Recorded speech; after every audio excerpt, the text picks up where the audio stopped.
All right, so in this next video, we're going to go over to the Razor app, and we're going to go through some of the scenarios using the sort module.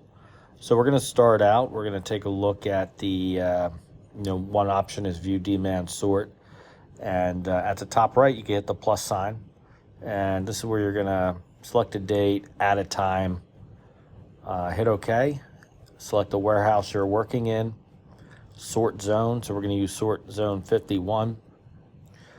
And we'll just use this commodity profile for computers, job type sorting, and hit save and continue. And what we're going to do is we're going to start the job, and that's going to allow us to say, hey, let's set up the zone. We'll hit set up zone. Now at the bottom right, you have the option to click, and it gives you two options, pick commodity and reuse bin.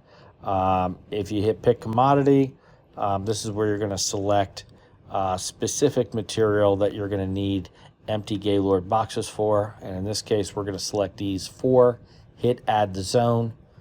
Now in this scenario, it's asking you for a tear for the boxes. So essentially it's creating empty Gaylord boxes for you. And I would typically have a workflow called work in progress and hit accept. Now basically in this screen, we're ready to go. We can hit setup complete. Otherwise, if you have some partially full bins, which in this example we're going to test, I'm going to hit reuse bin, and we'll do a scan and hit select. Now this brought in this case, lot ID 535. So you can see it at the bottom of the screen here. So 400 pounds is coming in from a prior order. So what this is going to allow us to do is use this bin and add product to it. So let's say the final weight of this pallet is 600 pounds. We're going to know 200 pounds is attributed to this particular sort job. So I'm going to hit setup complete. Now we're going to go back to the prior screen, and you can see at the top we have zone 51's ready to start. And essentially what we're going to do is we're just going to click it. That's going to open the camera, and then basically we're going to hit add, scan the next pallet. So right now we're basically adding the pallets that we want to sort. Now we added this 3,000 pounds. If you made a mistake, you could always slide left, take a picture, add a comment, remove it. Otherwise, you're going to exit out of the screen, and we will click slide left after you've sorted the full 3,000 pounds contents. We're going to hit close job. Now, what this is going to do is allow us to start updating the weights of the Gaylord boxes that we've generated. So in this case, we have the box 545, 546, 547. So I'm going to print out a couple of these labels just for the demonstration.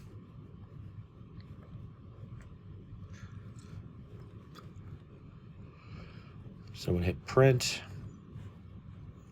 Now you could actually, do that here if you needed to print these. So you could just hit print, and that's going to print out the label. So typically you would have labeled the Gaylord boxes we're sorting into.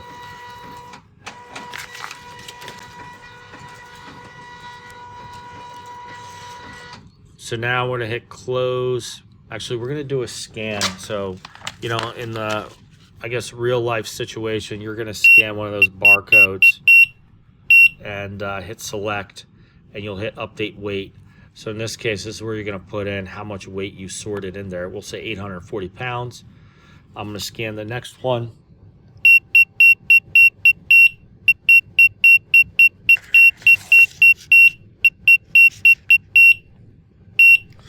We'll hit that. We'll hit update weight. We're going to say 940. So you can see at the top right, it says we've sorted 1,700 pounds already. If you don't have the label in front of you, you can actually just hit update weight, and we'll put 640 here. So now we're up to 2340. We'll say the hard drives, we'll update that. we'll say it's 340.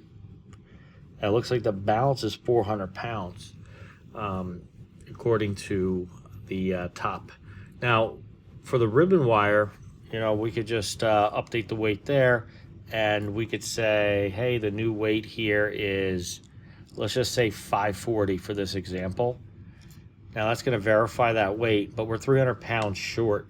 Now, if you had another bin that you wanted to add to this zone, so let's say you did have a prior bin that you were using to sort, but you never added it, you could actually do a scan at this point and just hit add.